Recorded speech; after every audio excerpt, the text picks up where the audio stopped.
Hello all. స్టోరీలోకి వెళ్తే, వీణ అనే ఒక అందమైన హుషారైన అమ్మాయి తన జీవితం కోసం పెద్ద పెద్ద కలలతో జీవిస్తూ ఉంటుంది. ఆమె సిటీలో తన స్నేహితులతోటి కలిసి ఉంటుంది. ఒకరోజు ఆమెకు ఒక పెళ్లి సంబంధం వస్తుంది. ఆ సంబంధం రవికిరణ్ అనే వ్యక్తి నుంచి. రవికిరణ్ ఒక సాఫ్ట్వేర్ ఇంజనీర్, చాలా మంచి వ్యక్తి. అతని స్నేహపూర్వక స్వభావము, అనుభూతిని కలిగించే వ్యక్తిత్వము వీణకు బాగా నచ్చుతాయి. వీణకు పెళ్ళి అంటే మొదటిసారి కాస్త భయమేస్తుంది. కానీ రవికిరణ్ అవసరమైన ప్రేమతోటి ఆమె మనసును గెలుచుకుంటాడు. తర్వాత వారిద్దరి పెళ్ళి కూడా ఘనంగా జరుగుతుంది. ఇలాగా వాళ్ళిద్దరూ కూడా ఒకరి ముచ్చట్లు ఒకళ్ళు వింటూ కొత్త జీవితాన్ని ప్రారంభిస్తారు. వారి దాంపత్య జీవితం మొదటి సంవత్సరము హాయిగా ఆనందంగా గడిచిపోతుంది. కానీ తర్వాత రవికి పనిలో ఒత్తిడి కూడా పెరుగుతుంది. అతను ఎక్కువగా పనిచేస్తూ ఉండడం వలన వీణతో గడిపే సమయము తగ్గుతూ వస్తుంది. వీణకు ఇదంతా కూడా చాలా బాధగా అనిపిస్తుంది. ఆమె అతని ప్రేమను కోల్పోయినట్లుగా అనిపిస్తూ ఉండడం మొదలుపెడుతుంది. రవి పని ఒత్తిడితో ఎప్పుడూ కూడా కాస్త కోపంగా, ఆందోళనగా ఉంటూ ఉండేవాడు. వీణ తను చెప్పే చిన్న చిన్న విషయాలను కూడా పట్టించుకోకపోవడం, దానికి తోడు అనుమానించడము మొదలవుతుంది. వీణ చాలా బాధపడుతూ ఉంటుంది.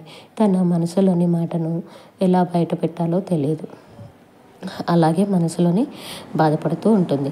వారి మధ్య ఎలాంటి దూరం పెరిగిపోయిందో తెలియకుండానే వాళ్ళిద్దరూ కూడా విభిన్న దారుల్లో నడుస్తూ ఉంటారు. ఒకరోజు రవికి ఆఫీసులో ఎక్కువ పని ఉండడం వల్ల అతను ఇంటికి తిరిగి రాలేకపోతాడు. అప్పుడు వీణ చాలా బాధపడుతుంది. తాను జీవితంలో ఏమీ చేయలేకపోతున్నానే, అన్నీ మారిపోతున్నాయి, ఇంతకు ముందులా ఏమీ లేవు అనిపిస్తూ ఉండడం మొదలవుతుంది.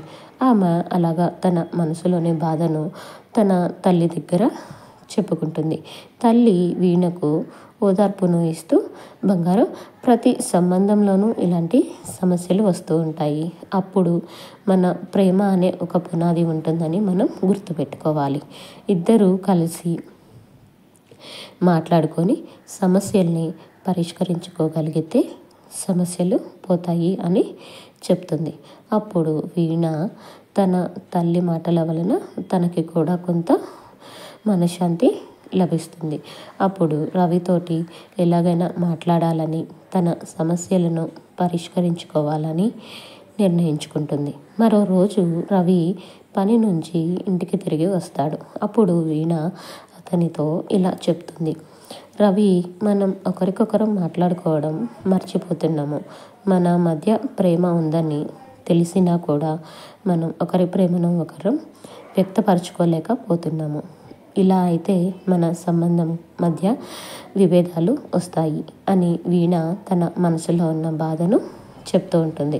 అప్పుడు రవి కూడా తను చేసిన తప్పులను గుర్తు చేసుకొని అప్పటి నుంచి వీణను అర్థం చేసుకుంటూ ఉంటాడు. అతనికి వీణను తన జీవితంలోనే కాపాడుకోవాలని భావన వస్తుంది. ఇద్దరూ కలిసి ఒకరికొకరు సంతోషం కలిగించేలా మారిపోవాలని నిర్ణయించుకుంటారు. రవి, వీణ కలిసి చిన్న చిన్న విషయాలను పట్టించుకోవడం మొదలు పెడతారు. అలా ఒకరితో ఒకరు సమయం గడిపే ప్రయత్నం కూడా చేస్తారు. ఇలాగా రోజులు, నెలలు గడుస్తూ ఉంటాయి.